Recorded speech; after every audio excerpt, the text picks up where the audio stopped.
Chapter 1 of Masters of Space by E. Doc Smith and E. Everett Evans. Masters of Space. Chapter 1. But didn't you feel anything, Javo? Strain was apparent in every line of Tula's taut, bare body. Nothing at all? Nothing whatever. The one called Javo relaxed from his rigid concentration. Nothing has changed, nor will it. That conclusion is indefensible, Tula snapped. With the promised return of the Masters, there must and will be changes. Didn't any of you feel anything? Her hot, demanding eyes swept the group, a group whose like, except for physical perfection, could be found in any nudist colony. No one except Tula had felt a thing.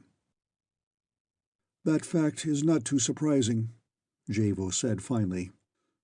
You have the most sensitive receptors of us all. But are you sure? I am sure. It was the thought form of a living master. Do you think that the master perceived your web? It is certain. Those who built us are stronger than we. That is true. As they promised then, so long and long ago, our masters are returning home to us. Jarvis Hilton of Terra, the youngest man yet to be assigned to direct any such tremendous deep space undertaking as Project Theta Orionis, sat in conference with his two seconds-in-command. Assistant Director Sandra Cummings, analyst, synthesist, and cementician, was tall, blond, and svelte. Planetographer William Carnes, a black-haired, black-browed, black-eyed man of 30, was third in rank of the scientific group. I'm telling you, Jarv, you can't have it both ways, Carnes declared. Captain Sawtelle is old-school Navy brass. He goes strictly by the book. So you've got to draw a razor-sharp line, exactly where the advisory board's directive puts it.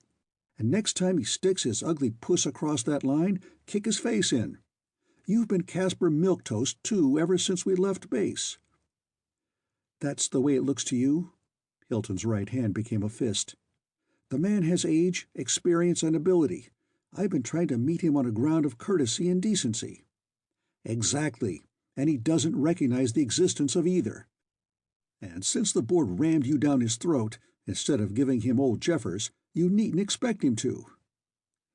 You may be right, Bill. What do you think, Dr. Cummings? The girl said. Bill's right. Also, your constant appeasement isn't doing the morale of the whole scientific group a bit of good. Well, I haven't enjoyed it either, so next time I'll pin his ears back. Anything else? Yes, Dr. Hilton, I have a squawk of my own. I know I was rammed down your throat, but just when are you going to let me do some work? None of us has much of anything to do yet, and won't have until we light somewhere. You're off base a country mile. I'm not off base. You did want Eggleston, not me. Sure I did. I've worked with him and know what he can do, but I'm not holding a grudge about it. No? Why then are you on first-name terms with everyone in the scientific group except me, supposedly your first assistant? That's easy, Hilton snapped, because you've been carrying chips on both shoulders ever since you came aboard, or at least I thought you were. Hilton grinned suddenly and held out his hand. Sorry, Sandy. I'll start all over again. I'm sorry too, Chief. They shook hands warmly. I was pretty stiff, I guess, but I'll be good. You'll go to work right now, too, as cementician. Dig out that directive and tear it down. Draw that line Bill talked about. Can do, boss. She swung to her feet and walked out of the room, her every movement one of lithe and easy grace. Carnes followed her with his eyes. Funny, a trained dancer, Ph.D., and a Miss America type, like all the other women aboard this spacer. I wonder if she'll make out. So do I. I still wish they'd given me Eggie. I've never seen an executive-type female Ph.D. yet that was worth the cyanide it would take to poison her. That's what Sawtelle thinks of you, too, you know. I know, and the board does know its stuff. So I'm really hoping, Bill, that she surprises me as much as I intend to surprise the Navy. Alarm bells clanged as the mighty Perseus blinked out of overdrive. Every crewman sprang to his post. "Mr. Snowden, why did we emerge without orders from me?" Captain Sawtelle bellowed, storming into the control room 3 jumps behind Hilton. "The automatics took control, sir," he said quietly. "Automatics? I give the orders." "In this case, Captain Sawtelle, you don't," Hilton said. Eyes locked and held.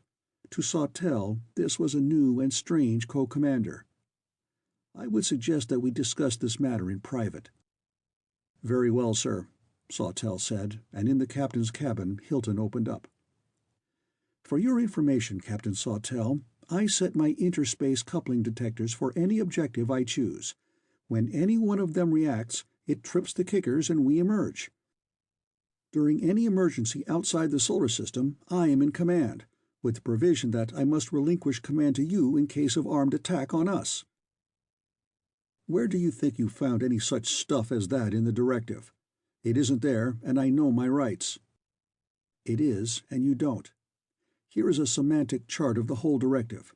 As you will note, it overrides many Navy regulations.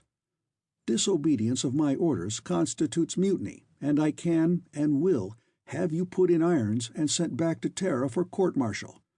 Now, let's go back." In the control room, Hilton said, "The target has a mass of approximately 500 metric tons. There is also a significant amount of radiation characteristic of uranexite. You will please execute search, Captain Sawtelle." And Captain Sawtelle ordered the search. "What did you do to the big jerk, boss?" Sandra whispered. "What you and Bill suggested," Hilton whispered back. "Thanks to your analysis of the directive, pure gobbledygook if ever there was any, I could. Mighty good job, Sandy." 10 or 15 more minutes passed. Then, "Here's the source of radiation, sir," a searchman reported. "It's a point source, though, not an object at this range." "And here's the artifact, sir," Pilot Snowden said. "We're coming up on it fast. But what's a skyscraper skeleton doing out here in interstellar space?" As they closed up, everyone could see that the thing did indeed look like the metallic skeleton of a great building. It was a huge cube, measuring well over 100 yards along each edge. And it was empty. "That's one for the book," Sawtelle said. "And how?" Hilton agreed. "I'll take a boat. No, suits would be better. Carnes, Yarborough, get Tex Leeds and Miller and suit up."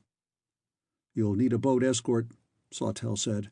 "Mr. Ashley, execute escort landing craft 1, 2, and 3. The 3 landing craft approached that enigmatic latticework of structural steel and stopped.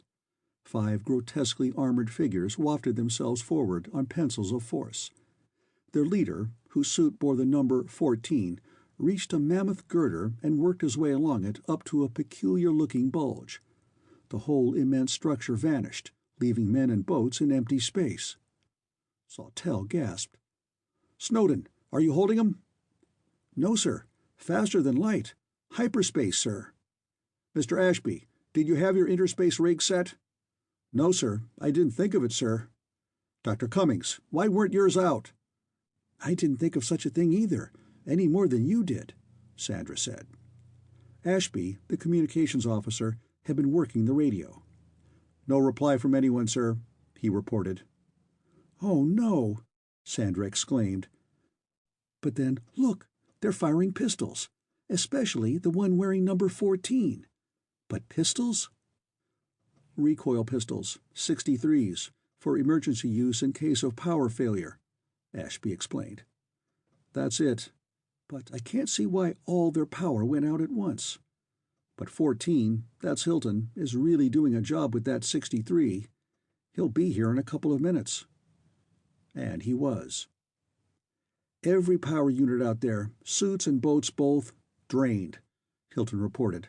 "Completely drained. Get some help out there fast."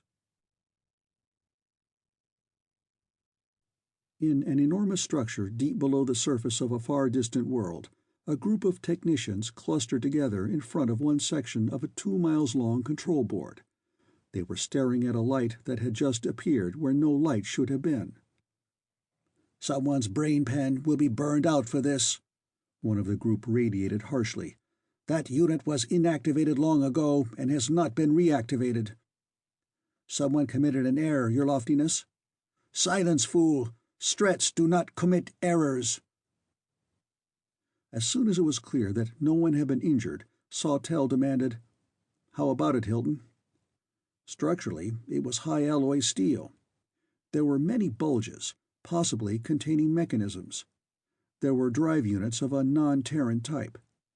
There were many projectors, which, at a rough guess, were 100 times as powerful as any I have ever seen before. There were no indications that the thing had ever been enclosed, in whole or in part. It certainly never had living quarters for warm-blooded, oxygen-breathing eaters of organic food. Sawtelle snorted. "You mean it never had a crew?" "Not necessarily. Bah! What other kind of intelligent life is there?" "I don't know.